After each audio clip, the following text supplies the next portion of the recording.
I'm waiting for everyone to be quiet. Didn't take long. Wonderful. Okay. Yes, I'm Bridget Dubois, and I'm proudly the president of the Narberth Civic Association. If you've been paying attention over the past couple of years, we've been very active, doing a lot of good stuff, particularly focused on involving the community, informing the community about what's going on in Narberth. So this is a particularly exciting event because, as you know, we have exciting elections coming up and people who have stepped up to run for different offices and positions. And that in itself is a wonderful thing. So I greet you all. I appreciate you coming out this evening. And I'm just going to mention that I'm going to pass around a sign-up sheet for our MailChimp list. It's just an email list so that if you want to be on and you want to know what's going on, it's a great way to do that. We don't send a huge number of emails, but it will keep you apprised of important stuff that you'll probably want to know about. So I'm going to pass that around and turn it back over to Richard. First, thank you all for attending tonight. This is the first of 2 candidate forums. The second one for Borough Council primary is going to be on Monday night.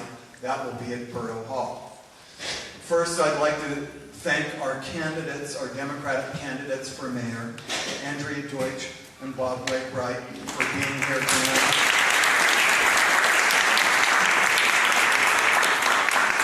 And I know that all of you join with me in thanking them for their prospective service because, as we all know, the mayor of Narberth is paid with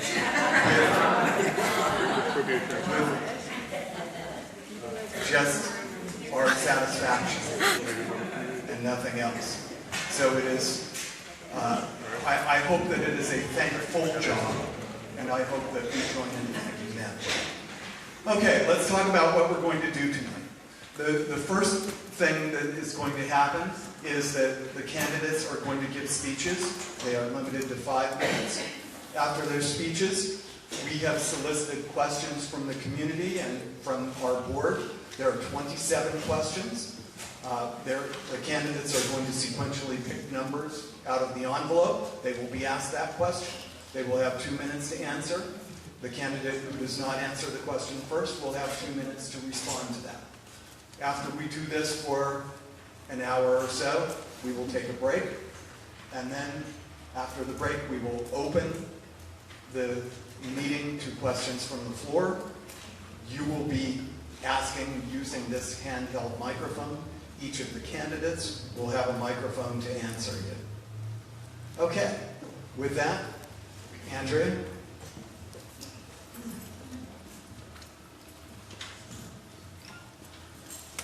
Hi everyone, my name is Andrea Deutsch and I'm running to be the next mayor of Narberth. I'd like to first thank the Civic Association for hosting this event and allowing us to discuss our views and visions for the future. Before I begin, I'd just like to automatically step away from politics for just a moment and wish my sincere condolences to Bob on the loss of his mom. When it all comes down, it's about people, and it's about the people we love, and I'm very sorry for your loss. Many of you know me as a friend, a volunteer, a lawyer, and a longtime Narberth business owner. I have a professional background as an attorney, having been a litigator for 10 years, prior to opening my shop. This experience makes me uniquely qualified to work with our Narberth Police Department to produce solid policy and procedures. I'd like to talk a little bit about community policing. It's been on my mind. We have an extremely valuable asset in our police force. It may be the most valuable asset that we have in this town. I believe, however, we're not using that asset to its fullest capacity.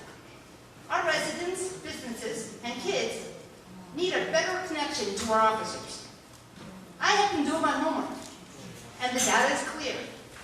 Officers that are on foot patrol are more invested in the places that they serve. When our officers are invested, we all benefit. We benefit by having better communication with the officers so that smaller problems can be nipped in the bud before they become larger ones. We benefit in that our officers have a better chance to recognize when something's amiss and can react on their instincts. Our officers are leaving their communities to serve us, and we want them to consider Narberth as their second home. I'd like to also take a moment and talk about enforcement of our traffic laws. Lack of enforcement of those laws severely affects our quality of lives. I want to empower our officers to enforce these laws to make Narberth a safer place to be. I want to slow cars down, make cars stop at stop signs, stop at crosswalks, and send a clear message to those traveling through our borough that you will be respectful of our traffic laws or you'll get a ticket.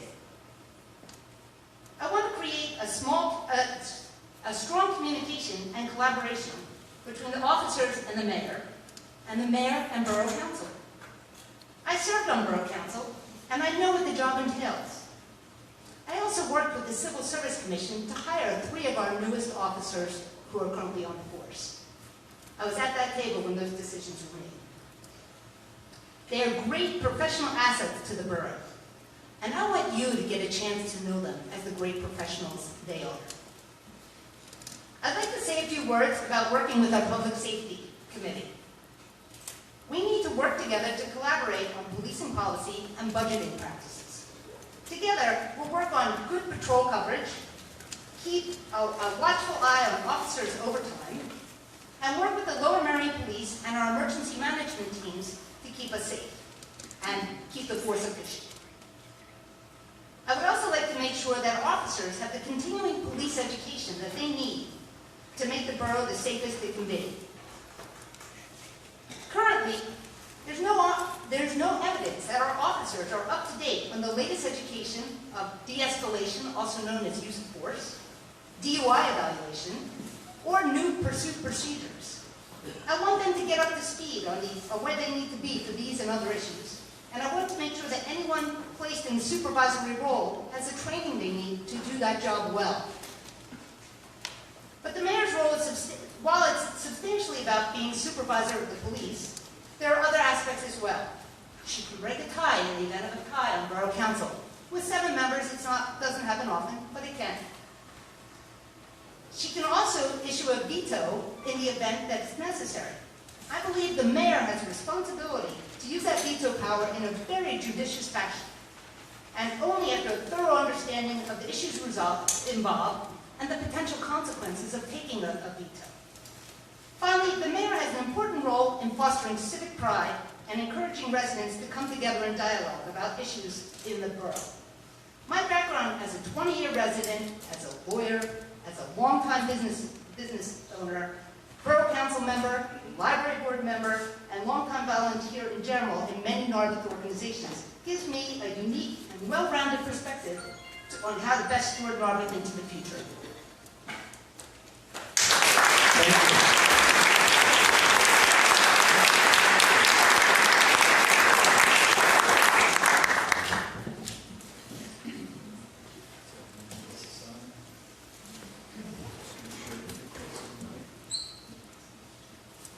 Good evening. I'm Bob Wakebright, and I'd like to be the next mayor of Narberth. First, I want to thank the Civic Association, both for putting this on tonight, for taping our meetings at Borough Hall, and for constantly being out there, being an advocate for the residents of Narberth. I want to thank my wife, Nicole Carville. We just celebrated 25 years of marriage.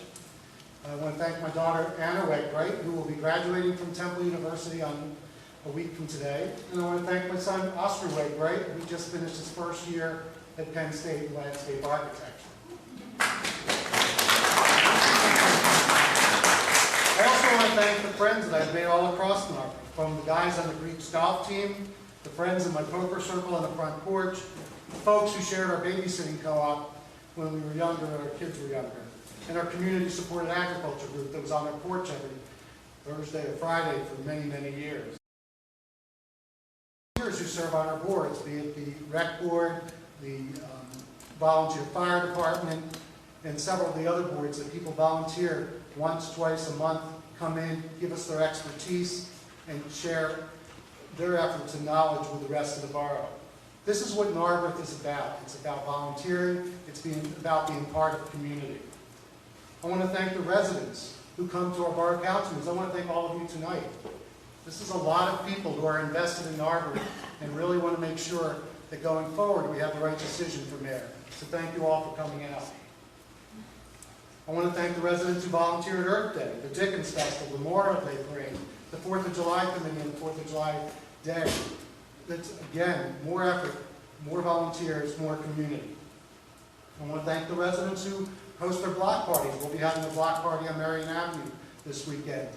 These are great opportunities where we get to know our neighbors, we get to become friends, and not every town has this type of thing.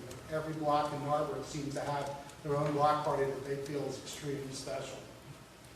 I want to thank the residents who chose to vote to shop at Rickland's rather than Home Depot, at the Cheese Shop, at Character Development, at Sweet Mabel. Because every time we walk into town and spend our money there, we see our neighbors, we keep the town vibrant. These are important things for our town, and the mayor, as a leader, needs to make sure that these things are happening to keep Narberth the community we love. My website is votenarberth.com. I chose that name because as mayor, my #1 goal is to keep and grow the participation in our town. I chose the theme of Vote Bob because being mayor is about being accessible, being neighborly, and being friendly. My belief since I started participating in Narberth over 20 years ago is that we are all neighbors in this half-square mile borough that we call Narberth. Look at my website and look at my vast community resume where I volunteered in Narberth, in Montgomery County, and along many sports and other community activities. I look forward to our discussion tonight. I will acknowledge the impressive members of our community that I've met and shared thoughts with over the years. I will be clear that our terrific mayor, Tom Grady, is supporting me. And I will tell you early and clearly that Andrea Deutsch is a good and bright person, and I'm glad that she's put her name forward. But I will also ask you for your vote for Mayor of Narberth in the Democratic primary on May 16th, because of my track record of consistently working with our residents to make Narberth a great place that we have chosen to live and raise our families. Thank you very much.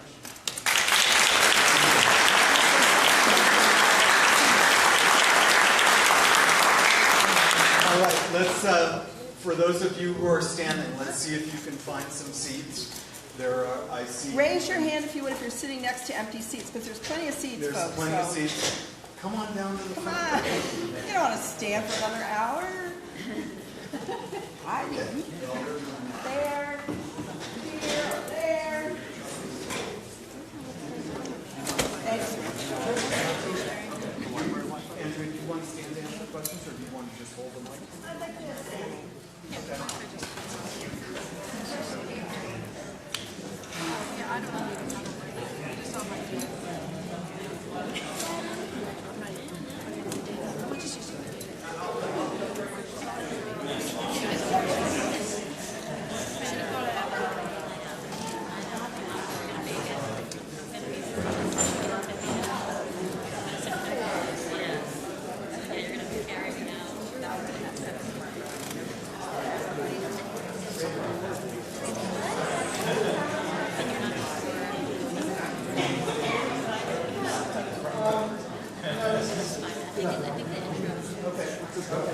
Okay. All right. The way we're working this, since Andrea went first, Bob is going to get the first question. The questions are random, they're by number. The envelope, please. If I get the first pick. 21. 21.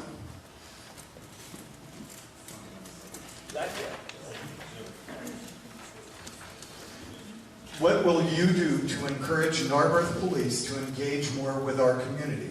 For example, getting out of their cars and being present on the street, meeting the residents. That's a terrific question. One of the nice things about Narberth having our own police force, it's a force of 6, we're currently at 5. We get an opportunity to meet our police, and the police get an opportunity to know us, to know our children. They are out there, they could be out there more. One of the challenges they have is we have a response time of roughly 80 seconds in Narberth when a policeman is called. No, Marion, it's a little bit longer, like 2.5 minutes. But if the police are not near their car, and they're on Marion Avenue where I live, and somebody up on Windale needs help, they have to get to their car and then drive up there. So we have to be realistic about that.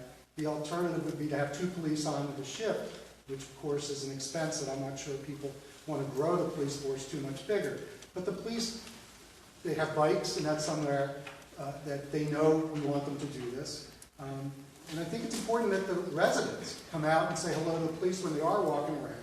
They could be out more, I think, but I think that for the most part, our police are pretty attentive. We need to deploy them in different places with stop signs and parking on the hill near the ballet studio. But give our limited resources and the quality of the police that we have, we just need to push them a little bit further where they have a shift that they can walk a block, stay near the car, move the car. It's a little bit cumbersome, but it works that way. It's not as easy as just saying, we want you out walking a beat, when we have the other concern of making sure that we have safety and quick response time.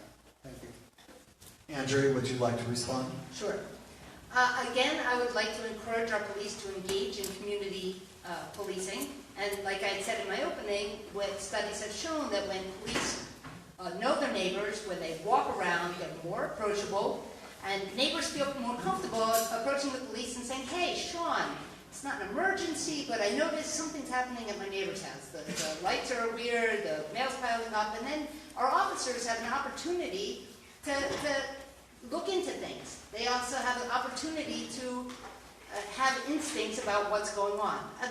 I'd like our officers to, again, get out of their cars, maybe around our downtown, say, and walk around, stay within relative close proximity so they can get to their cars again in the event of an emergency. But go into the businesses, know the business owners, know the kids who hang around in our downtown, so that they can look at them kind of old-fashioned way and say, hey, Johnny, I'm watching you. And if they're up to something, they know, and Johnny knows that all of a sudden he has to rein it in and pull it in line.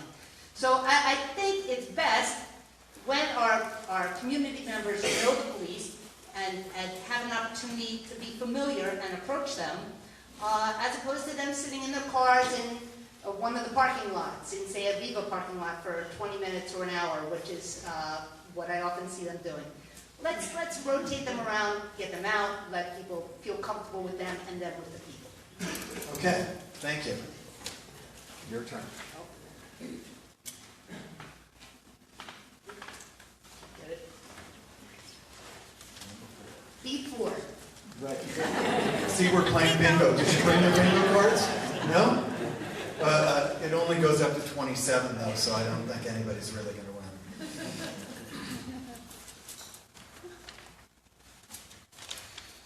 All right, Andrea, this is for you first. What do you view as the proper role of the mayor in Narberth? Good question, very good question. The role of mayors in boroughs in Pennsylvania is governed by the Pennsylvania Code. And that is pretty specific on mayor's role. They are the supervisor of police, so they are in charge of making schedules and giving direction to the police and giving them an idea of what they're expected to do. They are allowed to break ties in the event of borough council. That's under the borough code. With 7 borough council members, that ties aren't typically common, but it can happen. And they are allowed to issue a veto in the event that there is something that they believe strongly needs to be overturned by borough council. They're also kind of the head civic person in the borough, and I think their role is to help give a voice to the community's concerns to borough council, and give voice to what the community is concerned with, and share that voice and try and resolve any issues amongst the constituents to those issues. Bob? The mayor's role, as Andrea said, is in the borough code in one sense. It is absolutely you oversee the police force. You can break a vote if there's a tie, and you can veto, which really gives you a 2-vote emphasis to make sure you're protecting certain interests within the borough as opposed to a majority if it's a major issue or a larger issue. To me, the mayor's role, though, is a lot bigger than that. I don't know how many times as a borough council person over the past years I've been approached I'm not getting this service from the borough. I'm worried about my neighbor. This issue concerns me. You need to be approachable. You need to be responsible. You need to be accessible. The residents of Narberth are not always comfortable calling the police if they have something that's not right. And there's also many issues that we've seen between zoning, trash pickup. Just the other day, I was up on Hanson Court, and for all I knew, the trash pickup has been going fine. There's residents there that are very unhappy with that. They finally found a voice to listen to them, and we'll flush that out with our office. But a mayor has to be somebody that you can call, that if you're not comfortable with the police, if you're not comfortable with the manager, that it's a midway point and somebody that will respond to you in an intelligent, friendly, and get something done with that. So that's the role that I see the mayor plays beyond the police oversight. Okay.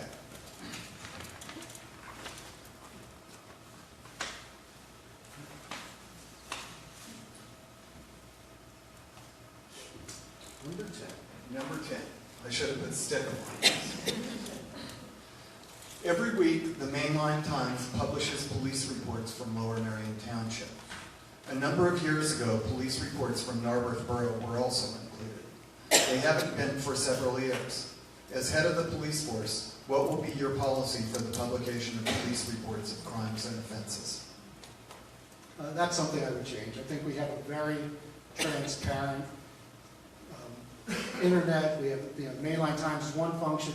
I think the police reports can be reported very easily on the police website, on the borough website, and the Mainline Times or other media can pick it up. Unfortunately, the Mainline Times is only read by a certain amount of people. It's a quality paper. Cheryl, thank you for being here. It's a voice we know that's reasonable and honest, but at the same time, these are reports that can be very easily posted. I've had a few people approach me about this issue, and I hadn't realized that they hadn't been posted. I mean, we hear about things when there's car break-ins, but let's put the stats out there, and people then will have an easy place to go to and make sure they know what's going on. Andrea? The police reports, it's interesting that they're no longer listed in the Mainline Times. That is one way of letting the public know of issues. Having an updated police website is another way of letting people know of what's going on. I think it's important to let our neighbors know of trends and possible things they need to look out for. But I think there's a line we have to watch about just prurient interest in what's going on perhaps matters that don't particularly affect the neighbors. They're maybe a private matter, and we have to use a little discretion in putting things out there purely for prurient interest as opposed to public safety and public concern. And I think we have to find that balance in protecting people's privacy, because after all, an arrest is just an accusation. It is not proof of anything wrong. So there's a delicate balance to be made between protecting individuals' rights and letting the public know of concerns that they need to take steps to address.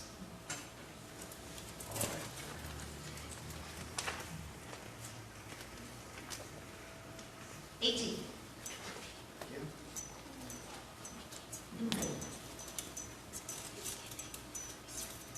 How do you envision making Narberth safer for walkers and bicyclists? For example, bike lanes and/or enforcing give way to pedestrians. Sure. Narberth is very much a walkable city. It's becoming a cycling town as well. I often see Kim in her wonderful mobile going up and down, and people like to walk and get out of their cars in Narberth. I'd like to give our police power to enforce our laws a little more strongly than they're being forced. I'd like to get some better signage at stop signs, at crosswalks and stop, so that people know that if you come to a full stop, it's free. Rolling stop is $300. Something like that. I'd like to make our crosswalks brighter and work with public safety to make them more visually stimulating so that people know they're at a crosswalk, perhaps use some more of the yield signs. There are steps we can take in conjunction with public safety to make this the safest town we can be. Bob? I've been working on this and having a little bit of challenge over the years. One of the things that Marlene Richmond has brought up in Borough Council is making our crosswalks downtown raised crosswalks like other communities. It both gives the visual stop from people seeing it, and you're up a tad higher as the pedestrian. The council has kind of pushed that back as an investment that they don't want to make. It's going to cost us. We also need to paint these crosswalks. I've had many crosswalks painted over the years when it came from Public Works Department. One of the great things I was able to accomplish on Borough Council is at Marion Elementary School, where there was a challenge of the kids crossing behind Rockdale, the walkers going to school. And the knee-jerk reaction from the borough office at the time was put a fence up so they have to go around front. I didn't take that very kindly, because that was a very social place. And what we were able to do was paint triangles to extend the corners so your sight lines were better.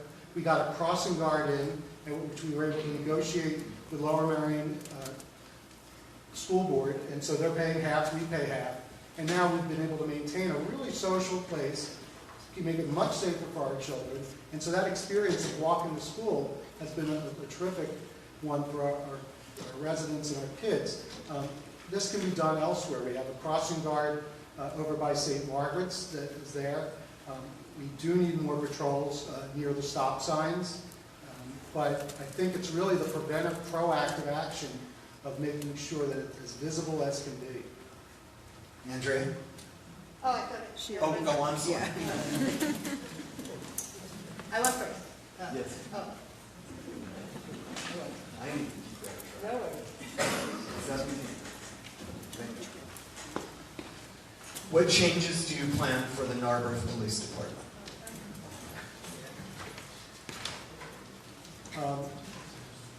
So currently the Narberth Police Department is at a staff of 6 and 5 active officers. Ideally, what I would like to see going forward, and this is, when you're dealing with the police union, it is not a simple way of just saying this is what we should do, because it's a very strong union, and it's there to protect the police officers. We also have the civil service laws. That said, what would be ideal to me is if we were able to hire a part-time ex-police person that would work roughly 20 hours a week, serve the administrative function, allow our regular full-time police officers to be on the street more, at the same time probably up the level of administration that we're able to do as far as booking vacations, making sure that all the details that police work needs are taken care of, and get the police out in the street more. But that would take a good effort. You need police that trust you when you do this. I've been very fortunate to meet and know all the police officers very well at this point.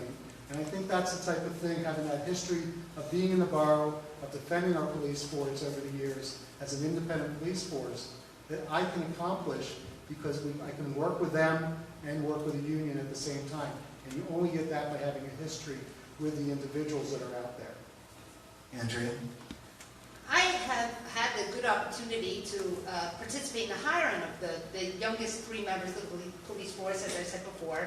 I know Mike Bernaccio very well and Sergeant Antorno. There's a couple things I would like to do for us and for them, including upping the training of our police force, which I think at this point there's no indication that they've had training that really is advised for police forces to have, such as de-escalation or use of force, weapons training, updated DUI training, police pursuit and procedure training, and I'd like our supervisor, any supervisor of our police, to have good supervisor training, because I think that benefits us all. I think officer evaluations need to be done. Currently, there's no evidence that regular, twice-a-year officer evaluations are being done, and that they're being given the feedback that they need to do their jobs better. And how about a self-evaluation? Even Wawa employees are required to do a self-evaluation once a year, and our police aren't. It's a good habit. It's a good basic habit to have. I'd like to do some better budgeting with the police, but that's more with public safety. But I believe the training, the community policing, the budgeting are all ways that we can improve our little force.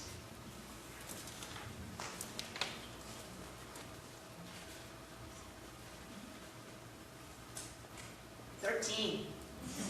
Lucky 13. How should Narberth inform its citizens when crimes happen in the borough, like the robbery at Citizens Bank, car break-ins, etc.?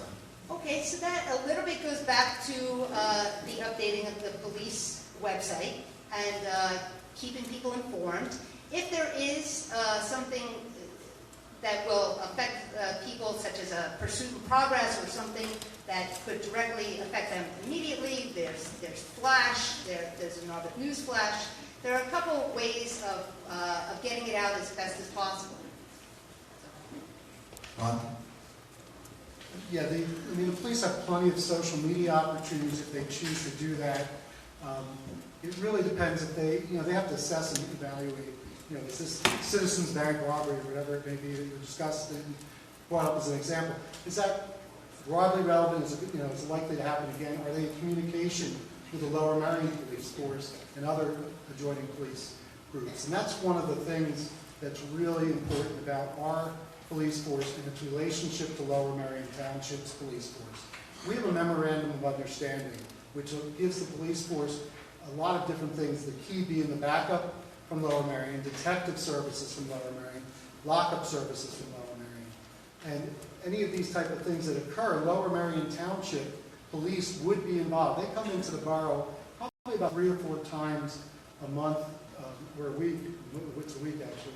And it could be anything from credit card fraud to assault, anywhere that is needed a higher level of service. And that's one of the key things, is keeping our strong relationship with Lower Merion Township, both the Board of Commissioners, the manager, and the other police there. And that's something that, again, I feel very strong about, having those good political relationships so we can talk about that and make sure that when we have a crime in Narberth, we communicate with Lower Merion and vice versa. And then the simple tasks of getting the word out will have a lot more relevance.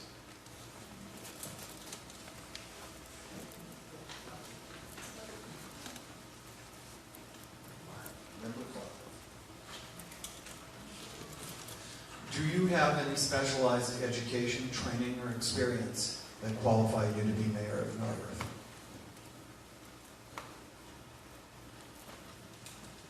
I have been on Narberth Borough Council since 2005. I have been on the Montgomery County Redevelopment Authority. I have coached several teams, as I mentioned in my opening.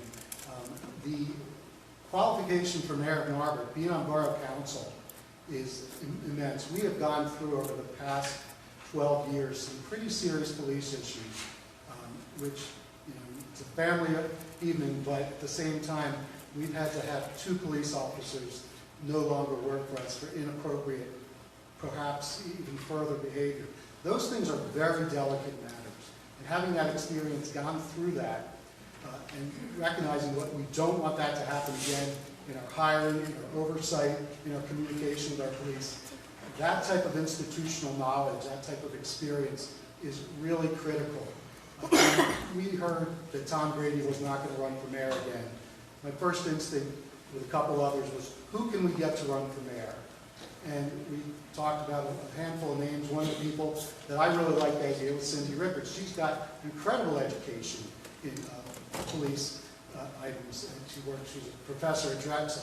And she said it very clearly to me that we need somebody with more experience, more knowledge of the borough. And as we looked around, it came back to myself that I thought, I've done this, I know this, I've been around here intensely over the past 12 years in council. And so experience, education, it's on the job, and I feel very confident being able to walk in from day one and take this role. Andrea? I too have been a long-time volunteering with a number of organizations in the borough, including Borough Council, and so I've had the same opportunity to sit at the table to pick help choose those 3 officers. I remember years ago having a discussion with Tom and having him say, you really should be a lawyer to do this job. And you know what? I'm the only lawyer in this race.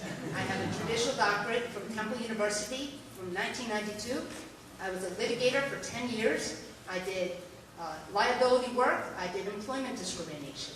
I know the laws. I know how to employ people under my supervision, and I know what it takes to keep us safe and civically and legally, and how to do the job right.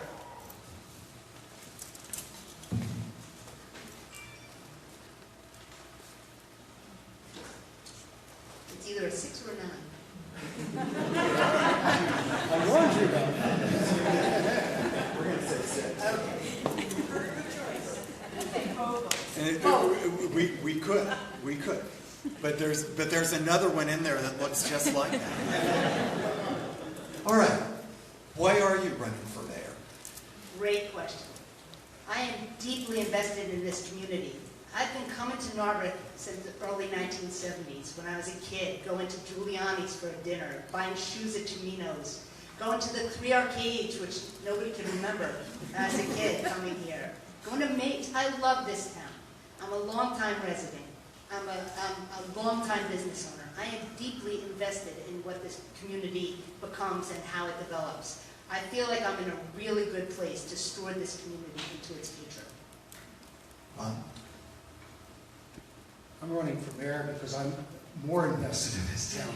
I've been doing this, and one of the notes on my website is I've been to probably definitely over 1,000 meetings in the past 12 years or so, and I've been serving on the council. And I want to make sure that our mayor is someone who's consistently there for the residents in a way that they will approach the mayor, that they will be served by the mayor. I differ from Andrea as far as feeling that we have equal amount of service. She has done a decent amount of service, but I think the consistency year in, year out is so important to our residents to know that. I didn't realize that we were still practicing lawyer. Is that accurate? No, I'm in retirement. It's retirement. And so that's one of my concerns is we just heard that you're a lawyer and I'm not a lawyer, so. But I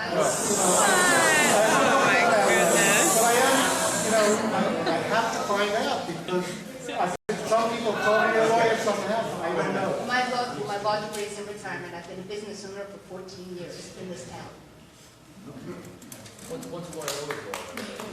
Okay. The question is, why are you running for mayor? Oh, I've told you, I'm running for mayor because I believe that our mayor needs to be someone that everybody in this borough can come up to and ask for help, be it with the police, be it with the borough office, be it with a neighbor issue. I've seen Tom do this function over the years, and it's something I've done as a council person. So that's where I feel very confident in being mayor.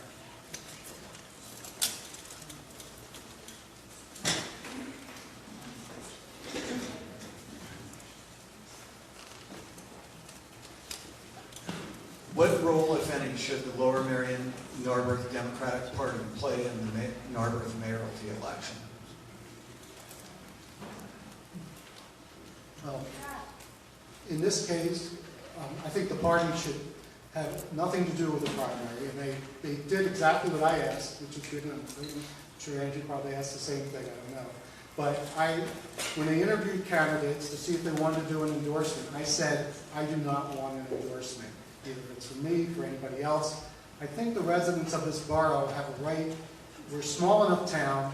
We should know the players, the people well enough that we make our case, what we've done, what we will do, and let the voters choose. When you go up to the voting booth on May 16th, it's important that there is an endorsed candidate slate because there's cross-filed judges and cross-filed school board members. So as a Democrat, you want to know who the registered Democrats are. So that endorsement is very important. As a mayor, as a borough council, there are no cross-filing.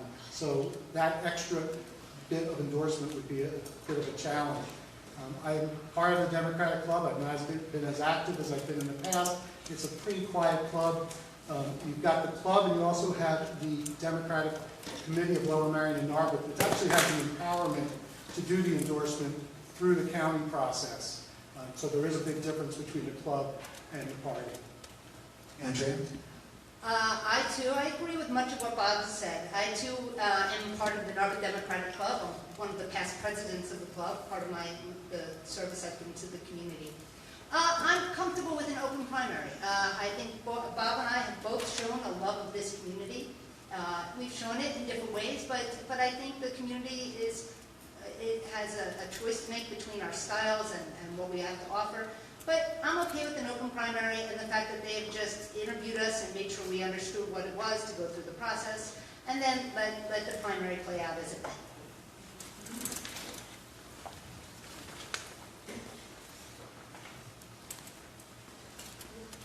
Okay. 14.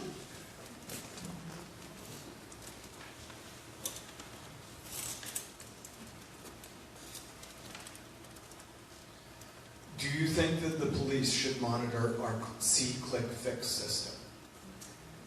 That's a very good question. I think probably not. But I think it's appropriate going to the borough itself. Right now, I was at the Public Safety Committee, and they were looking to maybe join in PICO with some of the see-click-fix systems so that we could override some of the conflicts and some of the crossover in talks. But I don't necessarily think that it's a police thing to monitor.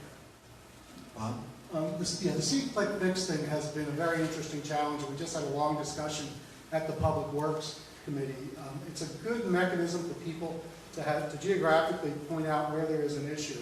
It does not hurt, since the police all have smartphones, for them to keep posted there. Because if somebody points out a limb that is down, they can go check it out to make sure it's public safety.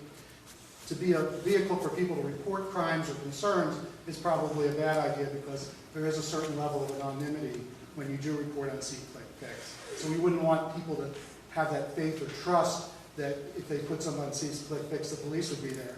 But gosh, we only have so many things reported every bit, and if it's on a weekend and something's down, they should look and see if it's a further issue for public safety.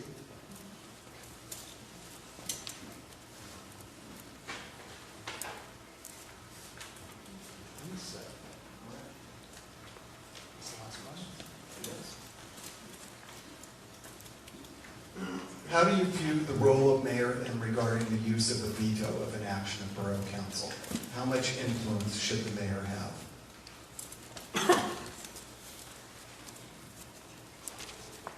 Veto is a really important and, of course, serious matter. The borough council, we have to remember, one of the areas that we don't think either of us really spoke about is the mayor has a voice in all borough council discussions. So right now, I'm not very happy with how the public speaks at the beginning if they have any concerns, and then as the process of the borough council meeting goes on, while new information is put out, new opinions from the council members, there's no opportunity for residents to speak. The mayor has that opportunity because he or she is allowed a voice in all council discussions. So that veto is incredibly important to make sure that nothing gets through. We're all going back to the veto that Tom put forward on the church property, and he felt it was legislation that was not good, safe legislation. It was a 4-3 vote. If something can't pass the muster of a veto override, a 5-2, then there's probably a concern, so let that veto go in play. It doesn't happen often. Most of the things council vets out pretty well, but it does serve as one last protection for residents in an area that may not be getting the full attention of the borough council. Andrea?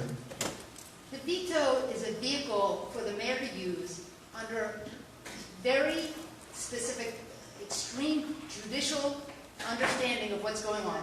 Very much a detailed understanding of the issues involved and the potential for what can happen in the event of a veto. Our last mayor's veto, I'm sure Tom and Bob didn't want to happen what happened with the last veto. And I can't imagine that they wanted it. But I believe just because a decision is 4-3 doesn't make it an automatic veto. Borough council members are elected to represent the people at large, as is the mayor. Borough council is there to do their job, and we have to let them do their job, and the mayor should take a look at it, and I believe only use that override in the event that that mayor believes that an extreme harm will come to the community if they don't step in. I believe she should only use it in very judicious circumstances.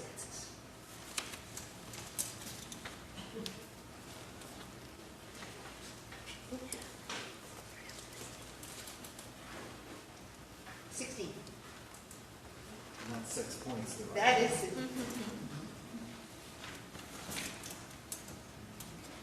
How will you support seniors and New Horizons? good question. The mayor can be a voice for them in the event there are issues. The mayor can help support them in making pedestrian safety safe, because it's safer for our kids and it's safer for our seniors. Making it an accessible place, making sure the sidewalks are accessible and that they can walk around. The lighting is good. We can be a voice for those who need a little extra voice and a little extra eyes and ears. We've had some challenges. Unfortunately, the borough has been able to house New Horizons in the Borough Hall.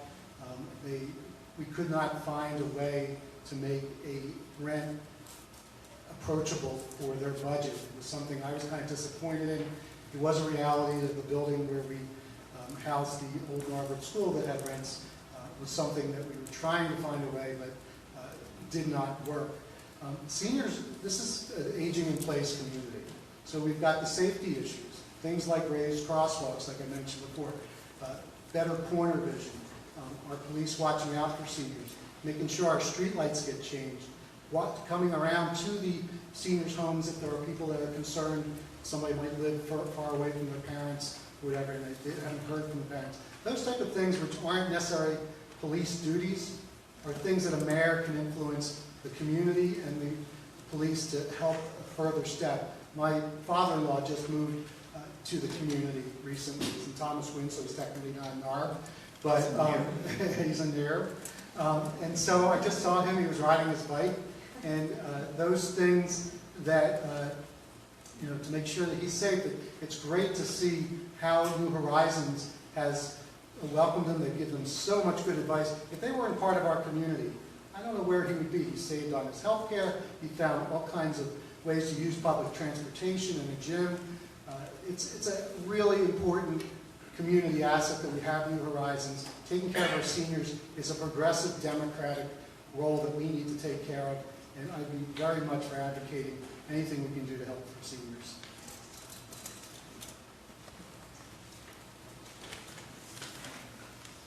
Saw something and I took something. Okay.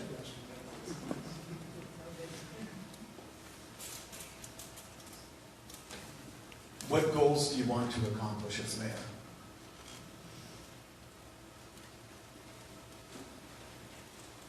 I think I go back to my opening statement where we talk about community and making sure people are involved. One of the things I just put forward on Borough Council was an environmental advisory council board to advise Borough Council and the community, not just the Borough Council. We've empowered the Shade Tree Commission through my Public Works Committee this past year, and they are doing more than I can ever take credit for. They have planted 39 trees recently, and the point was empowering them. They had an idea, we had good people that wanted to do it. Let's not worry about the minutia. Let's make sure that people that want to help Narberth do that. Tom has done a great job with the pocket park that Kim and her husband have put together. And that's the type of thing a mayor can take charge of. And so when we talk about goals, in 4 years, I want to see more community-created activities happening and more involvement by community members. People embrace helping the town of Narberth and the residents here. Let's make sure they have a venue to do that. Andrea? As goals for mayor, a couple goals. I'd like to make our police the community asset that it was meant to be. I'd like to really step it up a little bit and get to use those folks in the best way that we can know how. Again, with the education and proper budgeting and a little better oversight, I think that'd be great. I'd commit to making our downtown the best downtown it can be. I got a little store down there. I love being down there. I can tell anybody else who wants to come and open a business in downtown Narberth why it's the greatest little place to open a business. I've done it in the era of big box stores and online, and I've done it well. So I'd like to encourage other businesses to come and populate our downtown and let it remain vibrant and strong. I'd like to just continue the quality of life that we've come to enjoy here and nurture it and make sure that people continue to feel welcome and at home, and that it's a place that they want to be.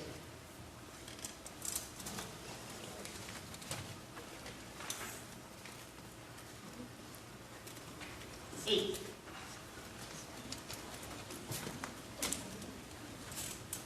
What single issue do you presently view as the most important in Narberth? Why is that issue important, and what position do you take on this issue?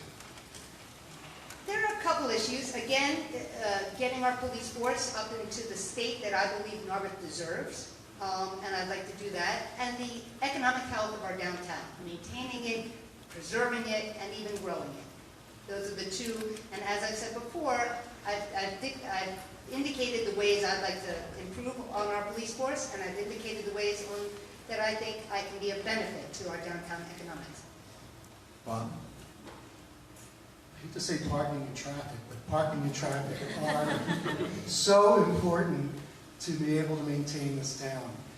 We just are in the midst of the parking study. Hopefully many of you have participated and been seeing the results. But what comes out of that is a public safety issue. If we can make our parking lanes, our traffic lanes, more friendly to pedestrians and bicycles, we're going to have a better town and people are going to walk more. Right now you go to Iona, you go to Hampton, and everybody's got a story about a mirror. Mirrors are not a good sign. First they hit mirrors, then they hit people. You know, it's not a good thing. So we need to get that under control. We need to make sure that traffic is flowing comfortably so people aren't frantic and rushing around. And these are public safety items that I've been trying to address at the borough level, at the borough council level, and I hope the borough council going forward takes care of that. And I can't agree more about the downtown vitality. We just fear anytime there's an empty store or a store that's not really a store, which is something we need to tighten up and make sure we have advocacy for that.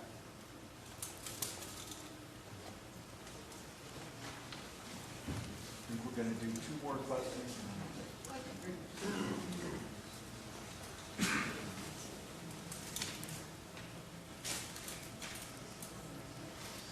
How will you be involved in the promotion of Narberth sports and recreation activities? You know, we just had a big to-do over the bioswale.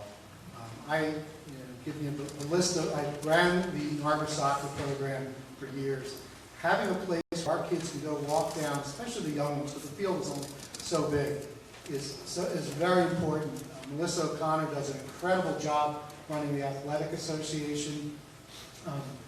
But we were going to lose a sliver of land, which just didn't seem like a heck of a lot to most of us. We also, unfortunately, had a big price tag attached to it in order so that we could do our stewardship to clean water and downstream water issues with the bioswale concept that we're getting a grant for. We had a tough decision to make. Did we want to sacrifice potential sports and youth programs, or did we want to put a lot of effort and time and money into the clean water issue? I think we were kind of grateful in the sense that the decision was made by the price tag, because it's a tough decision, but it really brought to light how important, how many of our children use these programs, and having grown up and being called Coach Bob when these kids are teenagers and walking around town, it's just a really nice thing. So whatever it takes to keep our youth programs going, I think, is really important, but there is a cost. And that cost is we're using up a field that has other potential activities. So we have to be realistic about this, and we have to, again, work with Lower Merion Township's Recreation Board and the School Board, because we are going to be losing land when the school issues start to percolate, and they have to take away parts of Marion Field and some of the other school fields where some of our youth programs go. So it's a really important issue, and the mayor can be an advocate for our youth programs. Angie? While the mayor is not specifically in charge of the sports programs, that's really under the purview of the Narberth Athletic Association. As mayor, I'd like to be, again, a voice of the people who use our fields, who use our playgrounds, who use our facilities. So when you have, a recurrent flood issue on the field, I can be a voice of concern of the people who are who are not happy with the flooding of the fields or the condition of the fields, and I can advocate on their behalf to get those playing fields where they used to be. As a kid, I used to play, I played in Candy Cane Park, I played on the fields. I mean, it's a great open space and wonderful use of Narberth's resources. Let's keep them try and keep them in the condition that they should be kept in. And I can advocate and push for what the kids need to make those be in the good condition that we need them to be in. All right, this is going to be the last question, and then we're going to take a short break for all of our comfort. And then we will set up, and you will have an opportunity to ask questions yourselves.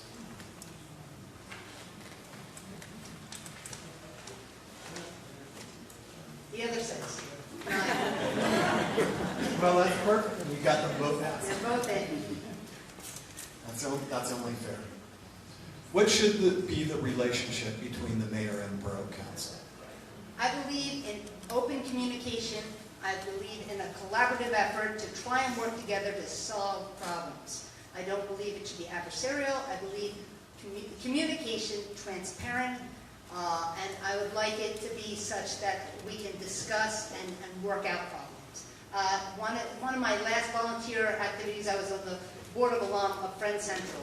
And Friends Central, for 15 years I had worked there, and their big thing is to build consensus. Let's talk about it. Let's work together. Let's throw out ideas, and if they have ideas, let's talk about it and try and come to a collaboration on how to best make things work.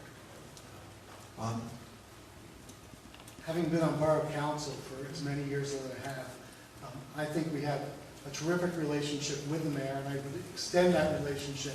Borough Council is 7 individual people, and the mayor is an individual person. But we're all working for the residents of Narberth to get this thing right, to make sure that nobody is harmed or affected significantly adversely by something, and we also want to move forward with progressive issues to make our town better, be it a pocket park, be it more police. All those things are about communication, and anybody on council will tell you nobody sends more emails and letters to others on council than myself. It's all about communication, making sure we all know what the issues are, and the mayor, as that role, I would make sure that I'm at these other meetings. I come to meetings that I'm not on that committee because I want to know. The residents I represent, which is all of you, expect to hear from me. So I will be at the planning commission meetings, and I will be at the building and zoning committee meetings when I'm there. And that's how, with knowledge, you get to be a better communicator, and we work together better. Let's have a round of applause for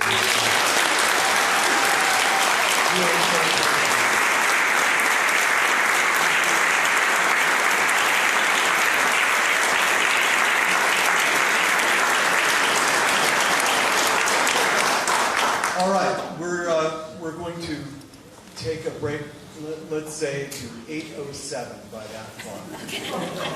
The bathroom is over there. Yeah, there are bathrooms back there.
a good point if you have to chase. Okay. Okay. Now, Thank you. Can I just ask if that sign-up sheet is going around for the email? all right, ladies and gentlemen, first, I'd like to recognize John Nardi. Thank you so much for running this in.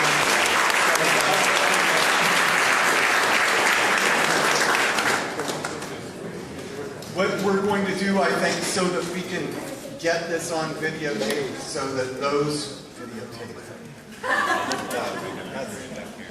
so that we can video and put it out over the internet, is we're going to ask you to come up here to ask questions. So if you have a question, just raise your hand. I'm going to give you the mic. All right, Ken, you get to come up first. What I'd like you to do is identify yourself, the street on which you live. You don't have to give your home address. And then you can address your question to either candidate. They'll have 2 minutes to answer. And the other candidate who didn't answer the question the first time will have 2 minutes to respond. I'll let you choose which because I don't particularly care. Okay? Step in front of the, if you would. Sure.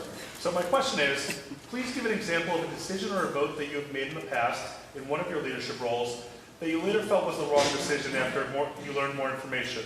What caused you to change your mind, and did you do anything in the future to try to change that decision or to change things moving ahead? Okay, we'll ask Bob first.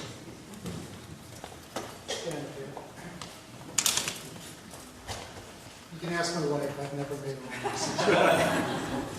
So, no, I don't, Ken, it's an interesting question.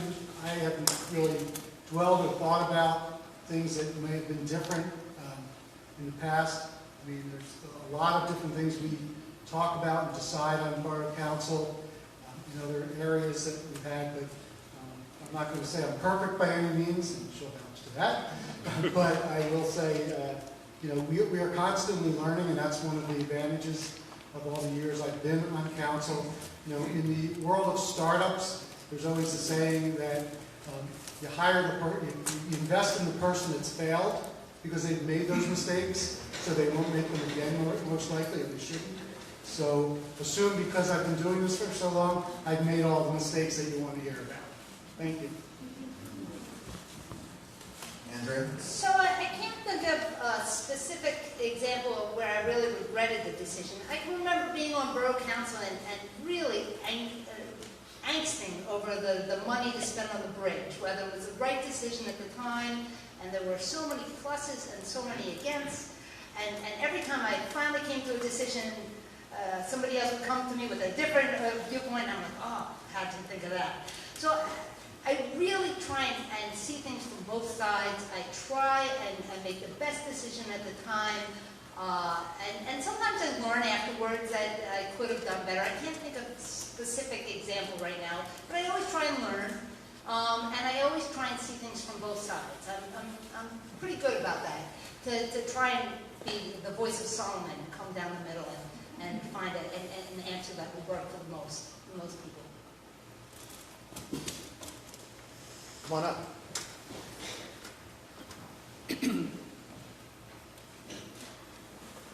You know what would help? If you want to ask a question, why don't you move up so that you're in the front row, and then after we get our answer, you'll be ready to go. Okay, if you would, come right here so that we can get you on camera. Identify yourself. My name is Bill Coleman, and I live on Conshohocken State Road. Very nearby. In Penn Valley, not technically. Okay, you're in near. But Well, we spend a lot of time in North. Okay. There is a very vigorous national debate going on about sanctuary cities. I'd like to know, number one, do you think that this is an issue that could ever touch Northbridge? And if it did, what would your respective views be on what position the city should take on that? Personally, I think they're very plausible arguments made on both sides, and very emotional arguments made on both sides. And it's a difficult issue, but I'd be curious to hear your views. okay, Andrea. Andrea. Thank you so much. it's an interesting question, and one filled with emotion. First of all, if the federal government tried to remove money, I would resist for sanctuary cities. But I don't feel like it's a real issue in Narberth. But you know, we have to protect people to be able to come forward to the police to report crimes, to be our partners in fighting crimes.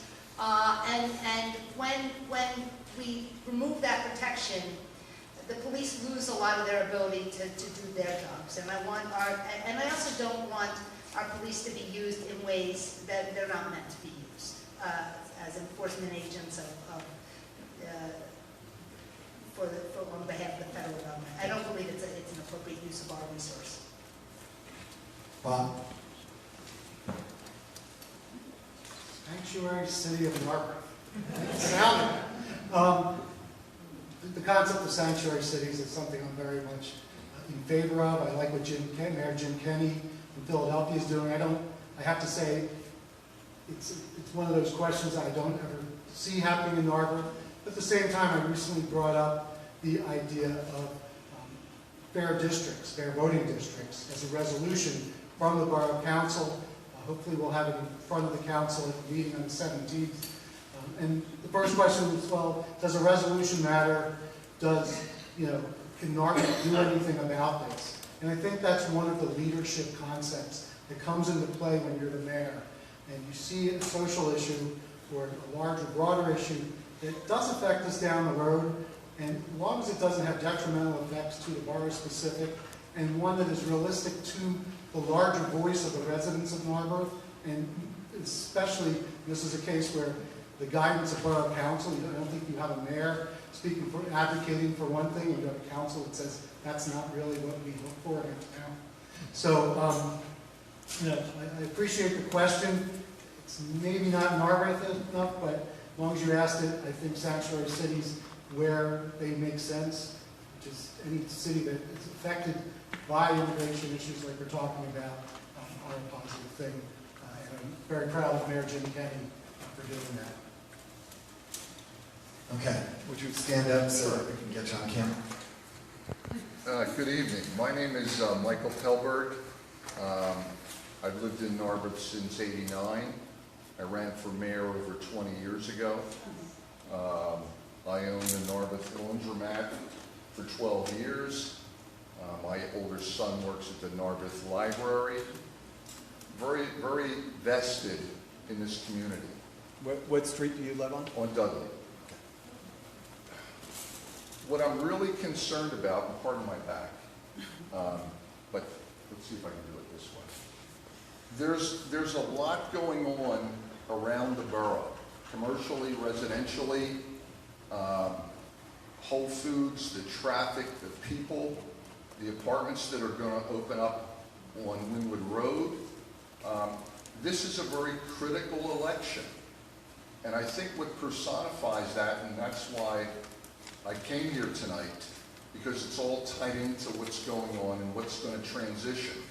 What I want to know from each of the candidates, because this is representative of where we are, where we were, and where we're going. What were and what are your respective positions on the Elmwood Avenue Church? Because that really, to me, and a lot of my friends and neighbors, represents this borough and where it's going. So I would like a good answer on that. All right. Andrea, you get to go first. Thank you so much for this important question. To me, what you're asking about is population density. It sounds like you're concerned about density and growth of the population in Narberth. And I have some facts and figures that'll help you understand what's happening. Currently, we have 4,309 residents. That's the current population according to the Delaware Valley Planning Commission. It's forecasted by the year 2045, we're going to have 4,669 residents, with a difference of 360 people over the course from now to 2045. The population in Narberth has ebbed and flowed over the years. It turns out in the 1970s, when I was coming here as a kid, there was about over 5,100 people. So there were more people than they're even anticipating coming in 2045. Boroughs, this Narberth is not a static place. It's not a table or a chair that doesn't change. It ebbs, it flows. And we have the capacity to ebb and flow with it. I loved Narberth in 1975, I love Narberth now. We have to be adaptable to different places. And by the way, if you're referring to the Narberth zoning code, zoning codes can't adapt. They cannot spot,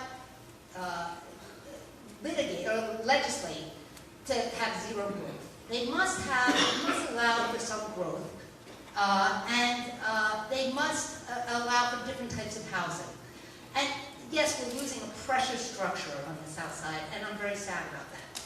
But if the property owner builds what he's allowed to under the law, there's very little that the mayor can do in that position other than advocate. But just some numbers so you understand where Narberth is. What was your position on the church and its application for mixed use? Oh, the original application. Correct. If I may. You may have 30 seconds to answer that question. I believe that the Planning Commission made a recommendation for Ordinance 984.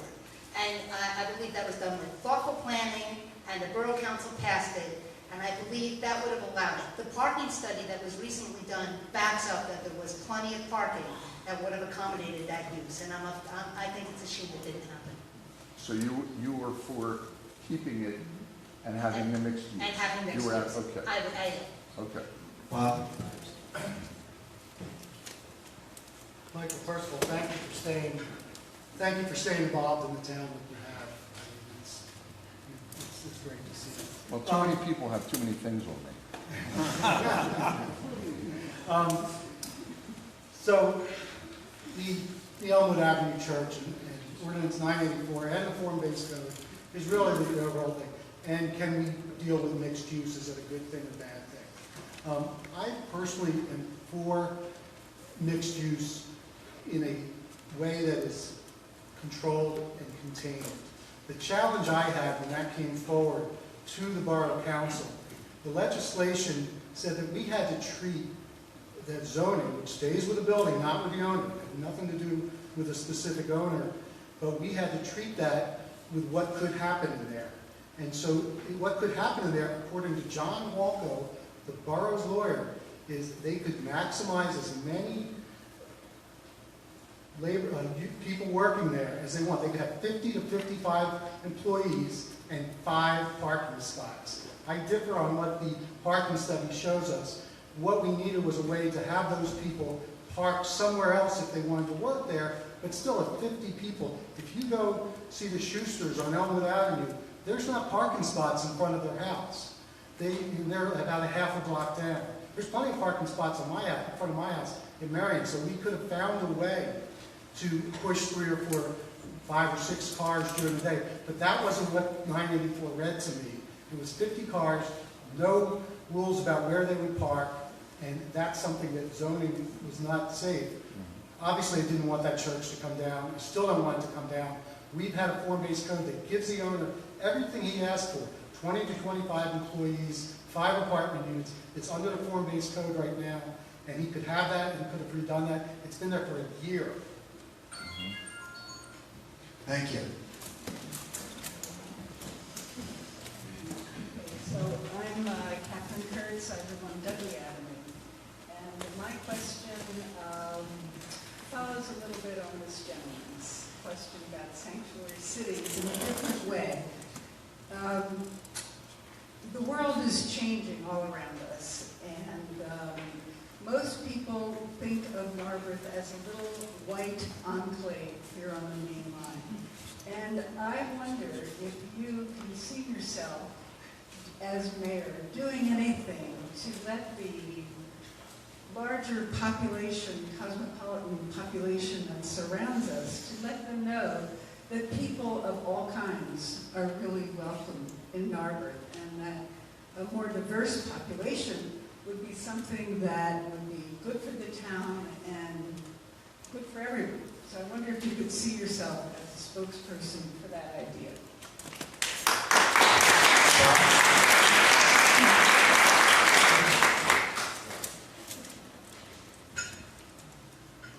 First of all, if you don't want to see diversity, go to Wayne. That's much worse than we are.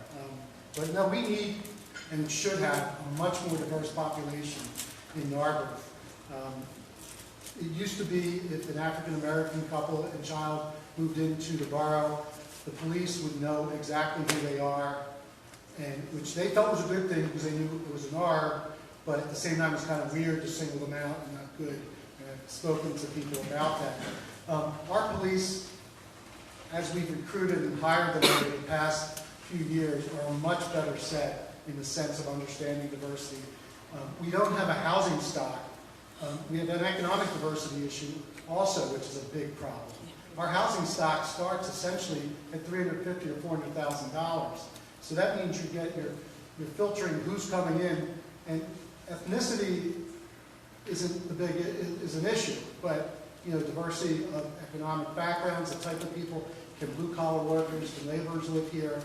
I'm on the County Redevelopment Authority, and so we see low-income housing projects coming in, and it's really warming to be able to see a house available for $140,000 when you get state funds doing that. But that's in Norristown, that's in Bridgeport, that's in Pottstown.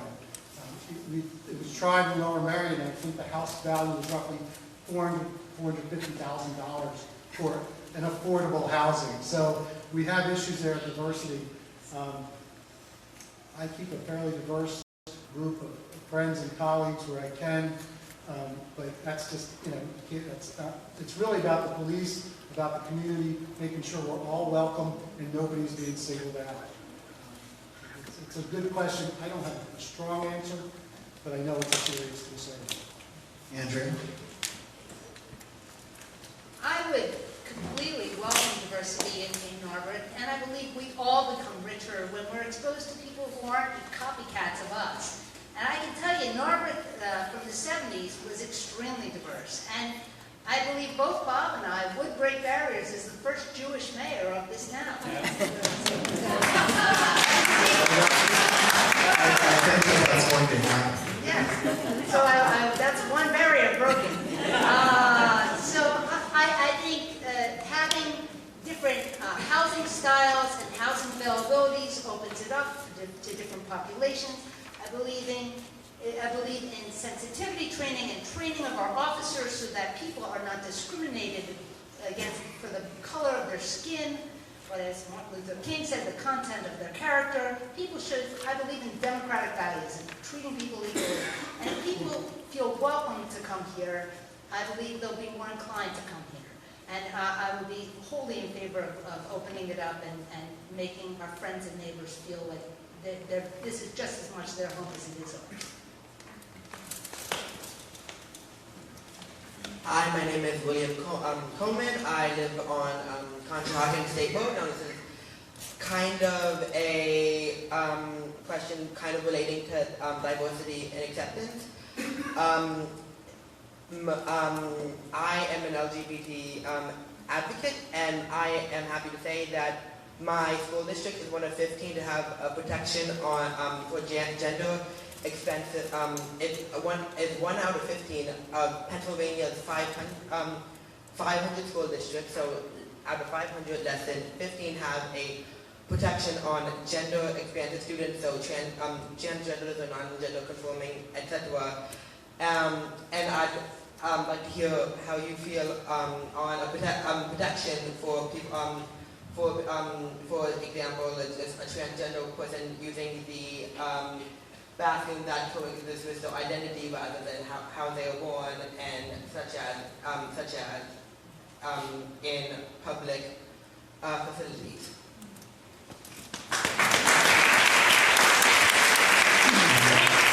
Thank you for speaking up. I don't care what bathroom the person uses as long as they wash their hands. They are free to use the bathroom that they want.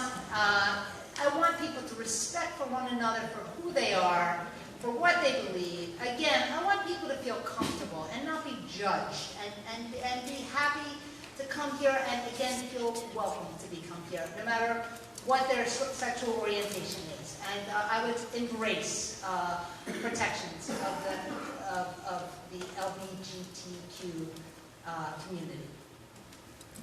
Well, I hate to say it, but I feel exactly the same. I mean, there's no reason we don't allow or protect people of every gender to be what they are and not be discriminated against in any way. So we keep it short and simple. And we're really going to do ourselves. Thank you.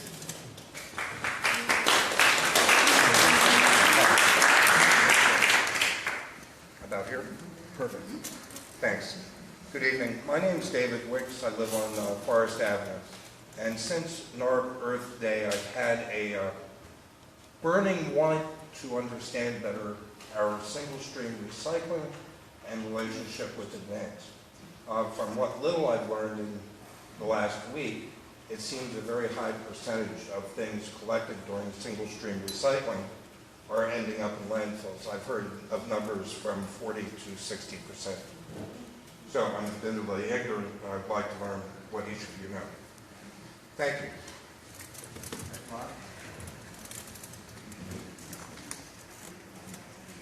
There's two questions here.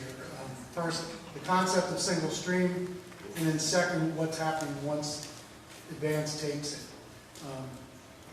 I have to be blunt. I have not heard that Advance. Are you thinking Advance is not doing their job, or all single stream is ending up in? Generally, what's happening is there's so much recyclable material that when it is done by single stream, cannot be recycled. So those things would include EPS foam, paper with tape on it, cardboard boxes with tape. So when it gets to Advance, or really any trash company now, and they segregate it, a very high percentage ends up not being recyclable. Presently, I don't think any glass is recyclable. So I've only had a week to start putting these pieces together, but the 40 to 60% figure really depends. It's nationwide. So let me answer the two questions. The first question is what you just addressed, and I think we just have to go to our hauler and find out if that's an issue and if that's something we could rectify. That had not come up in the discussions that I recall. People have been extremely welcoming of single stream. We had a very good bid process. This is one thing amongst many that our borough manager put out a very strong RFQ to give us multiple options with multiple vendors. And what we did with single stream was we cut down the number of trucks on the street from, just to have the recycling once a week, and instead of the Monday, we cut down some of the confusion, and we cut down the muck that covers up the sidewalk, which is our trash and our recycling. So those are terrific gains, and people have really embraced it. I wasn't sure, everybody's a little awkward. How do I put the newspaper in? It just doesn't feel right, but we get used to it. So I'm very proud of the council for coming through with that. I think we should have done it a couple of years ago. I'm very concerned about what you're saying, and all I can do is promise to go back to our borough manager and ask him what the recycling group knows and if that's happening, and if so, then how we resolve It's it. broad, not just Advance. I should say that. No, I'm speaking broadly. and Advance is the hauler they bring into another place that processes it. So thank you. Thank you. Andrea? The recycling program is really not under the purview of the mayor, and I have to say, I'd be guessing a little bit, and that wouldn't be fair to be guessing at your answer. But I would be willing to look into it and take a look and see that Advance is doing what it's saying it's doing.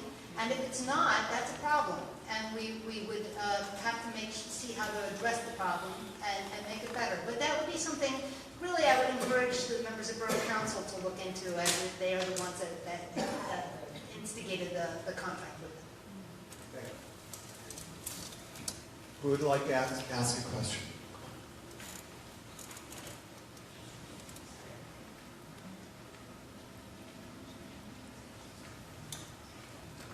Good evening. I'm Kimberly Neff. I live on Dudley Avenue. I feel like I'm at a borough council meeting again. So you've both said that one of your interests in the borough is economic development and a thriving downtown.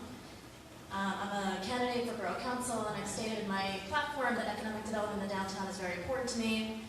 I think it's the heart of our town. It's where we see each other. It's where we gather as a community.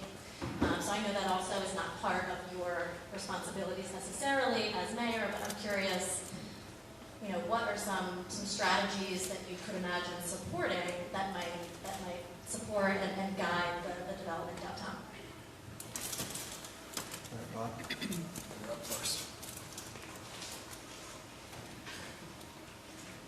Kimberly, that's a very good quality question in the sense that it's probably one of the biggest things in front of us. We know the American family market is challenged. We know Rickland's may or may not be here in a couple of years.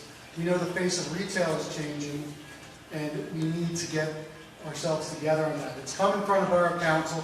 Do we want to spend money on an economic development person to come in and serve as our guide? The money we're talking about is probably $30,000, maybe $40,000 a year. We look around at what other boroughs did. We sent I'm on the Economic Development Committee, and I've been very involved in economic development on a lot of different fronts, both regionally and professionally. We have to figure out ways to attract businesses in the vein that we like. Which ones they are, if we want a coffee shop, a toy store, another hardware store, an organic grocer, very difficult. I know I spent a lot of time bringing Weaver's Way Co-op in about 2 years ago and trying to recruit them and putting a soft committee together. And when they came in, they looked around the town, they liked our energy, but they also realized that a 40,000 square foot Whole Foods was going in less than a half mile away, and they weren't willing to invest in that. But we need to get some professional help in this case because we've made it so far. I'm not going to let the market be the market person. It's a little too libertarian for me. I think that we need to, as a council and as a borough, proactively find the right resource, which would be some type of good consultant. We hate to keep spending money on consultants, but we look at what's happening at the old Mapes store. It's empty. We're having a hard time finding people for it, and it's going to happen, so we need to be out in front of this. And as mayor, I would advocate for that in any way I could. Andrea? I am currently one of the downtown businesses. I own Spots, the place for paws, meeting the needs of pet owners all over Melbourne. I've done it successfully in an era, like I said, of big box, Pet Value, Muzzies, they're gone. And I've done it successfully in an era of online, when people can have things delivered to the house easily. There are things you can do to make stores work in Narberth. You have to offer things that they just can't get other places. Better service, better advice. And I can help stores and people looking at retail stores, I can give them advice on how to make it work and how it works. I think Bob's probably correct in this regard, in that an expert would be helpful. When I was on Borough Council, I was the head of the Economic Development Committee, and frankly, by the time I left here, every retail space in this borough was filled. We are entering challenging times. It will take work of both encouragement from the mayor and advice to any prospective business on how to make it work, and it will take, help from the members of council to figure out what will work in the mix and what our constituents are looking for, and what they will help. And so we'll partner, we'll collaborate, and we will find what works for our town. Come on up. I just have a really quick follow-up to that.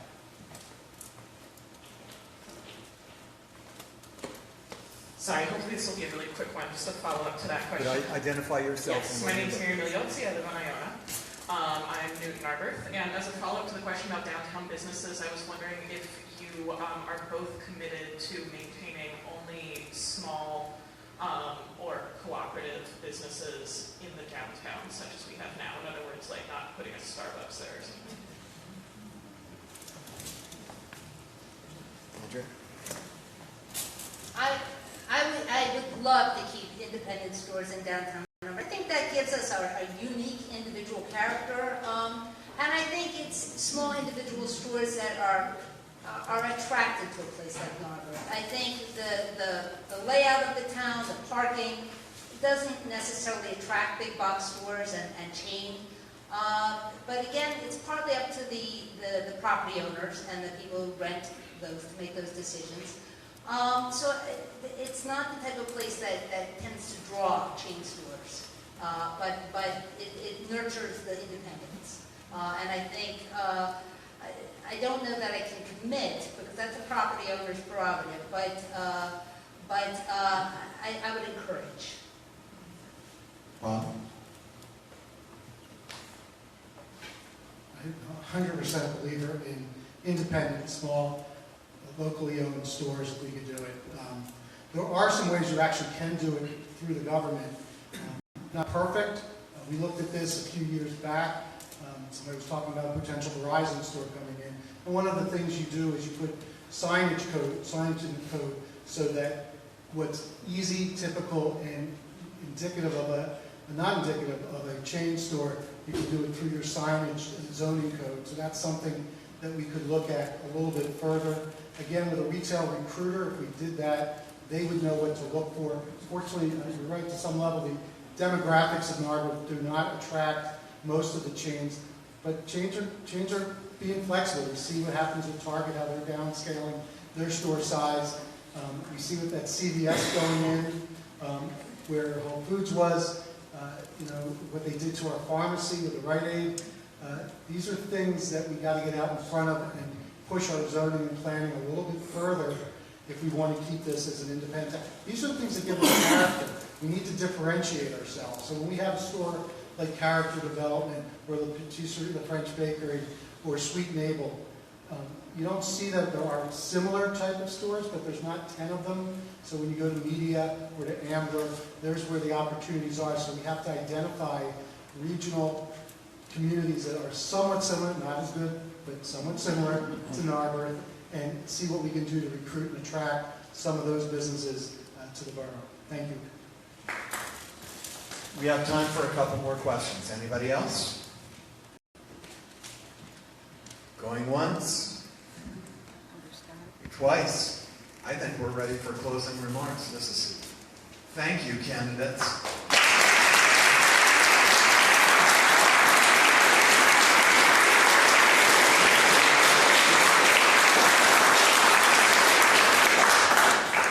All right, Bob, you go first because Andrea went first for opening remarks. You have 3 minutes. Thank you again to the Civic Association for hosting this, and thank all of you for sitting through. It could have been 2 hours, but we had to take. So I appreciate that. I truly believe we have 2 very different people here, besides that we would both be the first Jewish mayor. Other than that, as much as I like Andrea, I advocate. I was hoping you would ask, somebody would ask, say something good about the other candidate, and I was going to advocate for Spot, which my dog is with us, Hughes, so you do a great job of that store. I'm going to say it during my closing remarks. So I'll leave it at that. But we are very different people. There's a reason why Tom is supporting me as much as he is. There's a reason why several people have come up to me and said, Bob, we really need you to be mayor. There's a reason why I'm willing to do it, have the history to do it, and I think we can continue to keep Narberth, this great hometown that I've been able to raise my children in, to be with my wife, and have so many friends here. I'm around town. I go to so many meetings at the same time. I'm part of the community, multiple different levels of the community. I'm in the county. I have great relationships with Lower Merion Township and other officials. These are the things, as a leader of a town, you really need somebody that can step forward and represent your town in a positive way, in a smart way. I think Andrew's got a lot going with her, but I think my experience is a lot different and a lot longer and has a lot different characteristics. So I appreciate your time. Please come out and meet me. I'm very accessible, as I believe Andrea is. Meet us both. Ask us your other questions. But make sure you vote on Tuesday, November 6th. And please vote on 16th. You mean May 16th? May 16th. Please vote on Tuesday, May 16th. please vote Bob. Thank you.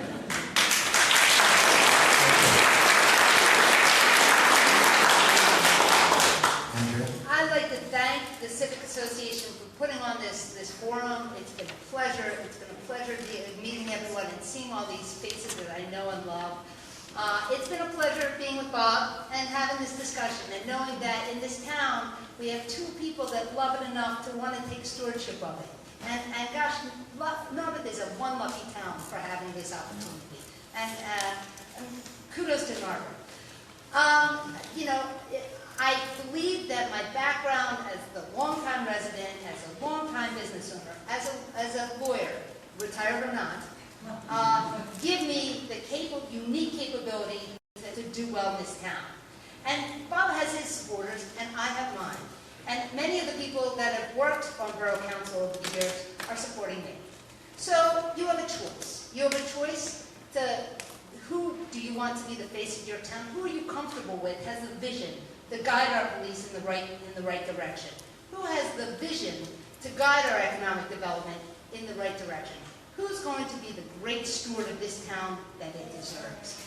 So I'd ask you to come out and vote in the primary. If you're going to vote for Bob, it's October 6th. And if you're going to vote for me, it's May 16th. And please pull the lever for Andrea Deutsch. Thank you so much.